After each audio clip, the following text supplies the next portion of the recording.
Hello, and welcome to Shane and Stuff, and episode 2 of The Wonderful World of Board Games, the teaching series designed to teach you all you need to know about the wonderful world of board games. Today, I'm going to talk about gateway games. What is a gateway game, you may ask? Well, I think the simplest way to describe it is a game that you could basically teach anybody to play regardless of their experience in the world of modern board games. And I should also add that it should be quick to teach and quick to play so as not to overwhelm the newbies and therefore giving them a pleasant experience so that hopefully they'll come back to the wonderful world of board games. So in this video, I'll be showing you a couple of classic gateway games, but then a few others that I like to use when introducing people to the hobby. Now, some of the best gateway games are abstract style games, which usually have very few actions to choose from, but still give you a lot of interesting choices to make. They also generally look really good on the table, and some of the most popular ones are Splendor, Century Spice Road, and King Domino. And two others that I don't have a copy of to show you are Azul and Sagrada, but these are just some of the most popular ones. I won't go into how each of these play, I'll let you discover those on your own. But as you can see, they all look fantastic, and you can usually get multiple plays in one session. So coming up are my favorites, which may or may not be what pops into people's minds when they first think of gateway games. First up, one of the most widely agreed upon gateway games, and in general, most loved games, is Ticket to Ride. But before I get into that, I'd like to tell you that I'm coming to you from fabulous Las Vegas inside Groundswell Cafe, where you can find legit coffee and board games. I'm sipping on this delicious iced coffee right now. But they also have a fabulous AeroPress coffee. They also make pistachio milk lattes where they make their own pistachio milk in-house. So delicious. But what was I talking about? Oh, Ticket to Ride. So Ticket to Ride is a set collection game in which you'll be acquiring train cards in order to lay down your trains on tracks, connecting routes between two cities and scoring points. You'll also have these ticket cards which want you to connect two cities with your trains in order to get the points indicated. If at the end of the game you have not completed these, if you've not connected these, this will be points against you. So you basically go until someone has laid all their trains except two or less, and then everyone gets one more turn, and then the game ends. And you add up points. So on your turn, you'll be doing just one out of three choices. You can either take two train cards into your hand, or you can take one if you're taking a wild card. You can lay down cards in order to place your trains on some routes, or you can draw more tickets to try to get destinations and get more points. So you just choose one of those three things, and that's your turn, goes to the next player, and you just keep going round and around. So an example of a ticket card is this one that wants me to connect Toronto with Miami. So what I have to do is I have to claim routes that go from Miami up to Toronto. So an example of how I could do this is on my turn, I could claim a route between two cities by laying down my train cards. So if I wanted to take this route from Miami to Charleston, I need 4 purple, any combination of purple and wild, like 3 purples and 1 wild. Then I would place my 4 trains here, and I would score 7 points. So the points for routes range from only 1 point for 1 car all the way to 15 points for a 6 train route. Now the gray routes mean I can use any color for them, but I have to use all the same color. So if I wanted to connect Raleigh to Charleston, I could play these 2 oranges. However, this connection from Washington to New York still is going towards Toronto if I wanted to kind of go around a little bit.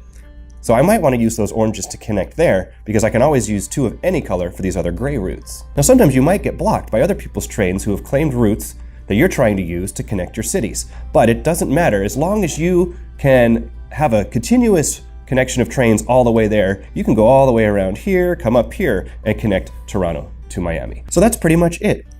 You keep on drawing train cards, laying down trains, trying to complete your destinations until the game ends, and hopefully you have the highest score. There are also many different versions of Ticket to Ride, so if you've played this version a lot and you're ready to step it up a notch, you can dive into any other versions. Like Ticket to Ride Europe adds the concept of train stations. I think it's the Marklin edition, which will add passengers. The Nordic edition is for 3 players and makes it a very tight board, and it has the concept of tunnels. So just within Ticket to Ride, there are so many options and so many games you could play. Speaking of taking it up a notch, if you've played Ticket to Ride and you're ready to up the depth a little bit, another great lighter set collection game is New York 1901. So as you can see, New York 1901 is another game that is just gorgeous on the table.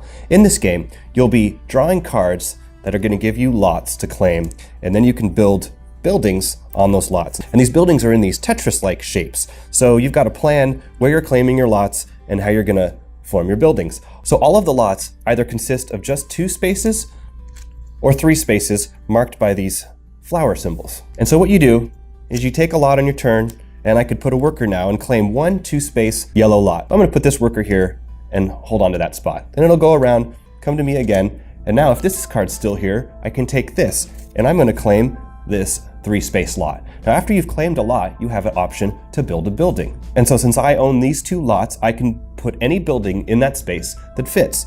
So I can take this 5-point bronze building, take my workers away, and put it there. Any leftover space in those lots just remain open. You can see all of these 2-space lots have a bold border around them and a dash in the middle, so you can see where all the 2-space lots are. So after I place that building, I would get 5 points.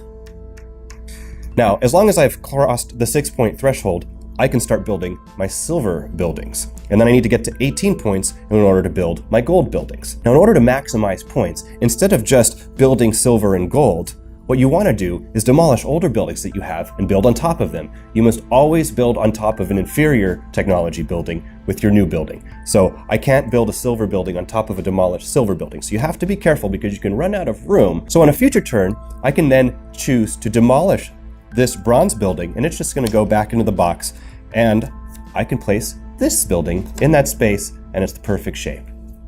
And that would give me 6 more points. So round and round you go, taking lots, claiming them with your workers, building, demolishing, upgrading your buildings, and gaining points. You go until one person either has only 4 skyscrapers left, or there are no more cards to draw to refill the market here. So you can play this game in that very simple mode, or you can also play with special action cards. Each person has 3 of the same special action cards, so you can play these once per game. They basically get you an extra action in your turn. And then you can also add a layer of the street bonuses. At the beginning of the game, you draw 3 out of the 5 street bonus cards. And whoever has the most buildings touching those specific streets is going to get 5 more points. And then you can also play with game objective bonus points. This one is the Bronze Baron. So basically, if at the end of the game you have 4, 5, or 6 bronze buildings, meaning you have not demolished them, then you would get 5, 10, or 15 points. So that could really change up how a game plays. All that wrapped up in this gorgeous package, and you just have a phenomenal game that just about anybody can play. Next up is Tokaido, and as you can see, it is another gorgeous game. I would even say this game has an elegant design to it. The theme of Tokaido is actually steeped in Japanese history. You are a journeyer traveling along the Tokaido Road that connected the cities of Edo, or modern-day Tokyo, and Kyoto. The Tokaido Road was 500 kilometers long and ran along the coast of the biggest island of the Japanese archipelago, and it took travelers 2 weeks to complete. Along the road were various inns and places to stop. So as you travel along, you will be completing paintings, hanging out in hot springs, having encounters with interesting travelers, stopping at inns and having delicious meals, stopping at some markets to buy some wares. And the goal is basically to have the most zenful experience. So the more things that you can accomplish as you're enjoying your trip will make you the winner. And the way it works is extremely simple. So you have all your travelers in a row at various positions. Whoever is in the back, it's their turn. They must move forward, always forward. And they can go as far as the next inn. However, you always have to move forward, so you don't want to jump too far ahead or else you're going to be missing out on all of these other spaces. So all you have to do, you can leapfrog any travelers in front of you, and then you can stop at the next point or go further. And wherever you stop determines what you do. So if I stop at the village, I can draw 3 souvenir cards. And if I have the money, I can purchase 1 or all 3. You always have to have at least 1 coin when you stop at a village, or else you're not allowed to stop there. And what you want to do here is create sets of different types of items. So you can see this one is a type of clothing, and this is just a souvenir object. But for every different item you get in a set, there are 4 different types. You will get an increasing number of points. So if my first item was a shirt and then one of these, the shirt would be 1 point. When I get this, it would be 3 points. The next item of a different type, like this one with the fan symbol, that will be worth 5 points. And if I complete the set with some delicious candies, that card's going to be worth 7 points. If you obtain new items that you already have in one set, you would just start a set collection again. So you look at your 3 cards, buy what you want, and put anything you don't buy underneath the deck. And you can end up not buying anything, because if you had 1 coin when you went in there and all the items cost 3, you can't buy anything. Each person is also playing as a different traveler that all have different abilities that will help them along the road. For instance, my character, whenever I stop at an inn, I can first paint any section of a diorama. So if I already have this section 1 of the grassy painting, I can, for free, get section 2. And these are great because they really form a little picture. And the first section of any one of them is 1 point, and the second section is 2 points, the third section is 3 points, and so on. The grassy painting is 3 sections, the mountains is 4, and the ocean is 5. So you can get the most points out of the ocean. However, the first person to complete each painting is going to get a bonus card and get an extra 3 points. So also at the end of the game, depending on how many things you did, you may get another bonus. So if you ate the most expensive meals, you'll get a bonus. If you had the most encounters, you'll get a bonus. If you had the most relaxing times in the hot springs, or if you've collected the most souvenirs. After everyone gets to the final inn, you will divvy out these bonuses and see who has the most points. A couple other things you'll be doing as you go along the road is if you run out of coins, you can stop at a farm to get coins.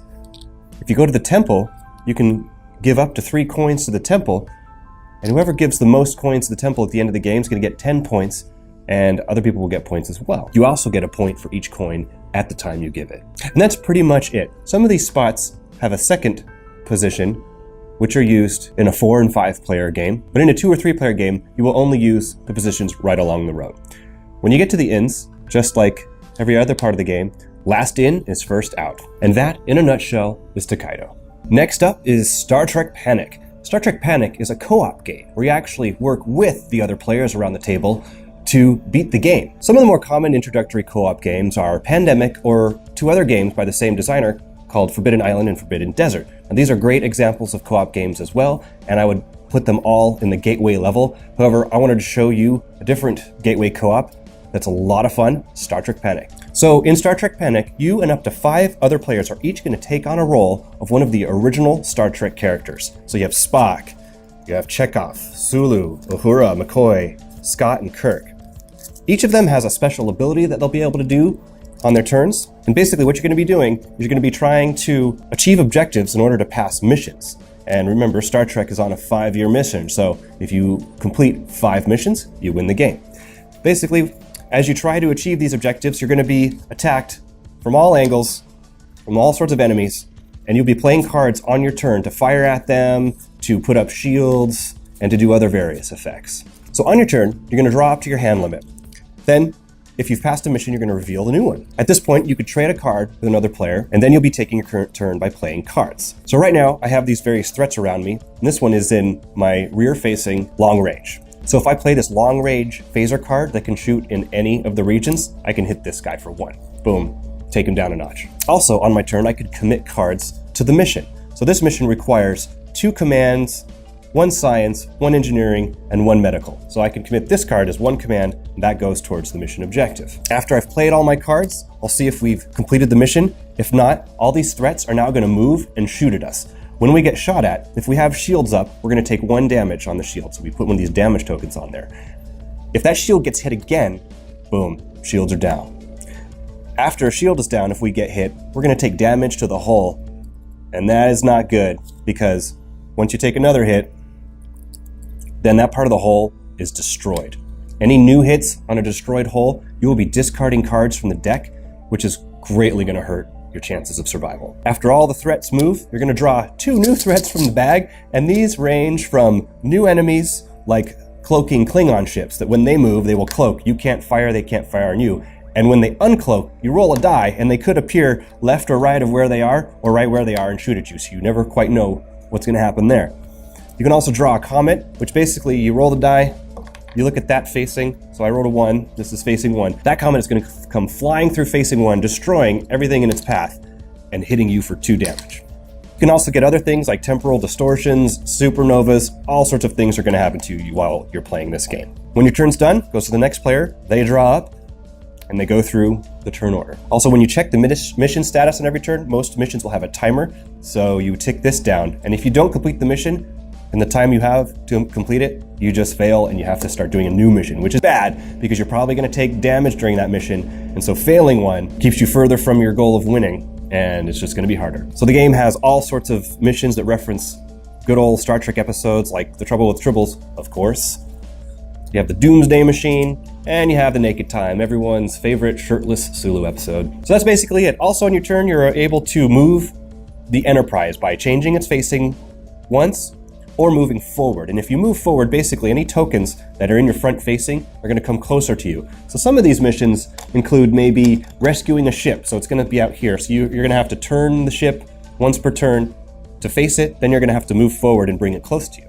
You also have force fields that can freeze ships. If you have 3 destroyed sections of hull, you can't maneuver anymore, which is really a pain, especially if you have to maneuver to pass the mission. You've got to repair, and to repair you need dilithium and tritanium, and there's not a lot in there, and you end up discarding a card, and it's that one dilithium you needed, and everything goes just bad. It's a lot of fun, basically trying not to explode the Enterprise and complete your 5-year mission. And last up, but far from least, is the Grimm Forest. Grimm Forest is put out by Druid City Games, which is headed up by James Hudson, one of the most phenomenal humans I know of. And he runs a Facebook group called the Board Game Spotlight, which is my favorite place to hang out online to talk with like-minded people about board games. It's called the Care Bear group because it is kept extremely positive there. It's a wonderful place to go. Please check it out. So without further ado, in the Grimm Forest, you will play as a niece or nephew of the 3 little pigs. So the 3 little pigs have gotten senile, and the king is looking for new builders. So you're basically in a race to build 3 houses, and the first person to build 3 houses wins the game. So on each turn, everyone's going to go to a location to gather resources. You're going to choose that location in secret. And then once everyone is chosen, you're going to see where everyone's going. So I went to brick, and this guy went to wood. This little piggy went to the wood. If when you get to a location, you're the only one there, you will get all of the resources. But if more than one person is there, you will split up the resources. So if 2 people went to the brickyard, you're going to have to each get 1 brick, and then 1 remainder will stay here. After everyone has gathered their resources, you will then go around and take turns taking 2 actions each. Those actions consist of spending resources to build a part of a house, drawing fable cards, gaining 1 resource of your choice, or taking special actions that you may have on a friend card if you've acquired them. So to build a section of a house, you can consult your handy dandy player aid card. Floors cost 2 of a resource, walls cost 4 of a resource, and roofs cost 6 of a resource. You must use all of the same resources of the type of house you're building. So if I had 3 brick, I could spend that, get 1 change, and I can build a floor for 2 brick. Anytime you build walls, you can then draw a friend card. Friends are awesome. So when you draw a friend card, if you have no friend card, you will put it immediately next to you face up. So I just drew Alibaba. What does he do? He steals stuff, of course. At the start of every round, he basically gets to steal 1 resource from another player. However, if they end up at the same location as him, they beat him up and take it back. So the next time you build a wall, you can draw another friend. However, you can only have 1 friend at a time. So you're going to look at the friend and decide whether you want to keep it. If you do, you replace your friend and discard your other by the wayside. If you don't want to keep it, then you must give it to another player. So you could be either taking away a good friend that they have, or possibly giving them a better one. However, maybe the one you've got is still better than the one you're getting rid of. So if that person does not have a friend yet, they put a face up. If they do, they must discard their old friend. So you can see I had Alibaba. This is the Frog Prince, which of course turns into other friends. So basically you'll be able to discard the Frog Prince to gain somebody else that has been discarded. It's like Rumpelstiltskin. Rumpelstiltskin, of course, gets you straw, and then he can also turn straw into other resources. There are a lot of other friends, a lot of other amazing characters. There's the Little Mermaid and Snow White, and the art in this game is off the hook by Mr. Cuddington, who has done the art for Stonemaier Charterstone and a whole slew of other games. There's the Little Mermaid, Rapunzel, Aladdin, Snow White. They're all in here. They're in a fairy tale. They're probably in here. But also, when you draw fable cards, these cards you play when you play your gather cards. These do various things, like you could send wolves to a location and they'll eat all the resources, or you can have the big bad wolf huff and puff and knock apart someone's house down. So basically you keep playing through rounds until one person completes their 3rd house, and you finish that round, and if no one else completes the 3rd house, that person wins. If in that round, more than one person completes 3 houses, then whoever built the most sturdy houses wins. Brick is sturdier than wood, is sturdier than straw, of course. So this game has a whole bunch of really fun sort of take that elements, where the wolves eat people's resources, or you can swap two people's gather cards, and now they go to different places, and maybe they put a wolf somewhere, and now they end up going where they put the wolf. It's a great mix of luck and strategy where you try to know where your opponents are going to go or what they're going to do, and you hope for those fable cards you need or the friend cards you need. I've played it almost 10 times now, I think, and I still haven't seen all the cards in the game. There are some games that are a little more advanced than others that you take out if it's a game with beginners, and I've taught this to a lot of people. So I have yet to play a game with the advanced cards. Actually, no, I've played one game with the advanced cards, and they're amazing. You can play this game tons of times, and it's different every time. You play 2 to 4 players. It's phenomenal. I hope they come out with an expansion, but I do know they just announced they're working on the next Grimm game, and it's called the Grimm Masquerade. So keep an eye out for that. So that wraps up my Gateway Games segment. Let me know in the comments what your favorite Gateway games are to expose new players to the hobby. And if you haven't yet, be sure to subscribe to my channel, like this video, and hit that notification button so you know when I come out with my next episode. The next episode of The Wonderful World of Board Games will be on my new favorite mechanism and game type, worker placement. So we'll definitely be taking a look at Rajas of the Ganges, Sulkin, A Feast for Odin, and maybe something else. But until then, game on, end of line.